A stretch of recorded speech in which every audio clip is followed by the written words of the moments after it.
یہ ایک رویہ آپ کو سارے کفار میں ملے گا کہ وہ پیغمبر کا انکار کرنے کے لیے یہ لفظ بولتے ہیں کہ تم چونکہ بشر ہو تو ہم تمہیں نبی ماننے نہیں مان سکتے۔ اگر آپ لوگوں کی میری طرف بھرپور توجہ ہو تو میں آپ کو ایک نکتہ سمجھانا چاہتا ہوں کہ یہ اصل اس کے پیچھے کیا چھپا ہے۔ ذرا دیکھیے، ایک طرف وہ پیغمبر کو اس لیے نہیں مان رہے کہ بشر ہے اس لیے ہم کیوں مانیں، اور دوسری طرف انہی کفار کا رویہ یہ ہے کہ پتھر کی بے جان مورتی کو خدا مان رہے ہیں۔ ماننے پہ آ جائیں تو مٹی کے بنے ہوئے بت کو خدا مان لیں، نہ ماننے پہ آئیں تو خوبصورت انسان کو پیغمبر بھی نہ مانے۔ یہ رویہ ہے نا ان کا۔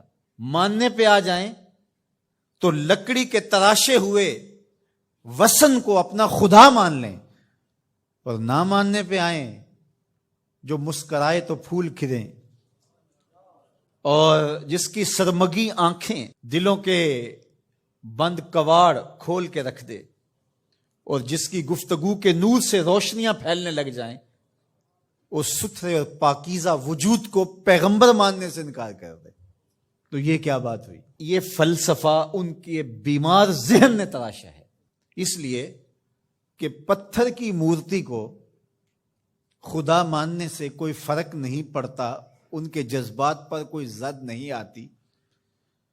لکڑ کے بنے ہوئے مجسمے کو خدا ماننے سے ان کو کوئی فرق نہیں پڑتا، کوئی قربانی نہیں دینی پڑتی۔ وہ پتھر کی مورتی، وہ آٹے کا بنا ہوا معبود باطل ان کی زندگی میں دخیل نہیں ہوتا، ان کو کسی کام سے روکتا نہیں ہے۔ وہ چوری کریں، وہ ڈاکہ کریں، وہ تکبر میں غرور میں بھرے ہوئے زندگی گزاریں، وہ کسی کا حق غصب کریں، کسی کا گھر لوٹیں، کسی کی عزت پہ حملہ آور ہوں، وہ ان پر کوئی قدغن نہیں لگاتا، اس لیے کہ وہ بے جان مجسمہ ہے۔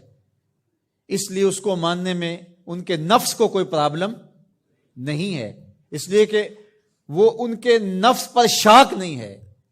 اور پیغمبر کو ماننے کا مطلب یہ ہے کہ پھر پیغمبر کی ماننا پڑے گی، اور پھر یہ بری عادتیں چھوڑنا پڑیں گی، اس لیے ان کا نفس مانے ہوتا ہے پیغمبر کو ماننے سے۔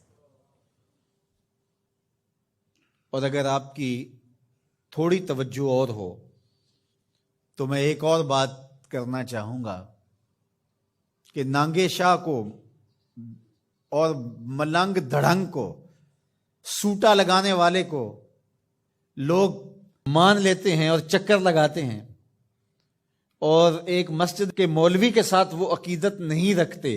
اس کی کیا وجہ ہے؟ اس لیے کہ یہ خیر اور شر کی بات بتاتا ہے، اور وہ کچھ منع نہیں کرتا، وہ بے جان مجسمے کی طرح بس وہاں جا کے چڑھاوا چڑھا دو اور وہاں جا کے نذرانہ دے دو۔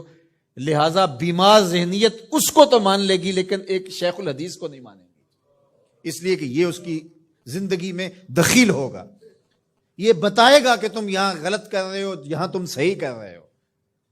تو یہ ماننا نہ ماننا انسان کے اپنے نفس کا ہوتا ہے یہ۔ اس لیے ایک طرف تو پتھر کی مورتیوں کو مان رہے ہیں اور ان کو خدا مان رہے ہیں، اور نبیوں کا اس لیے انکار کرتے ہیں کہ تم بشر ہو اس لیے نہیں مان رہے، یعنی ہمارا کرائٹیریا یہ ہے، ہمارا معیار یہ ہے کہ ہم جو ہے وہ کسی بشر کو نبی نہیں مان سکتے۔ تو جب اتنا تمہارا معیار ہے تو پتھر کو خدا کیوں مان رہے ہو؟ مٹی کے مجسمے اور مادو کو خدا کیوں مان رہے ہو؟ تو اصل پیچھے بیمار ذہنیت ہے، اور وہ یہ کہ اس کو اس لیے مان رہے ہیں کہ وہ ان کی زندگی میں دخیل نہیں ہے، وہ ان کے اعمال پہ قدغن نہیں لگاتا، ان کو خیر اور شر کی تمیز نہیں بتاتا، ان کو برائی سے روکتا نہیں، ان کی بدکاریاں بھی چل رہی ہیں اور ان کے معبود باطل کے سامنے جو ہے وہ سجدے بھی چل رہے ہیں، وہ نہیں روکتا۔ اچھا، ایک بات میں اور کرنا چاہتا ہوں، اور اگر آپ کی وہ توجہ ہو، آج ہمارا رویہ بھی یہ ہو گیا ہے، ہم کہتے ہیں کلمہ بھی چلتا رہے اور باقی بھی زندگی اپنی مرضی کی چلتی رہے۔ یہ بھی ایک قسم کی بت پرستی ہے۔ قرآن مجید میں اس مضمون کو ذرا دیکھ لیجئے۔ افرأیت من اتخذ الہہ ہواہ، آپ نے اس شخص کو دیکھا اپنی خواہشات کو ہی اس نے اپنا معبود بنایا ہوا ہے۔ دین من مانی کا نام نہیں ہے، بلکہ یہ اپنے محبوب کے لیے اپنی خواہشات کو ترک کرنے کا نام ہے، لیکن ہم اپنی خواہشات کے بندے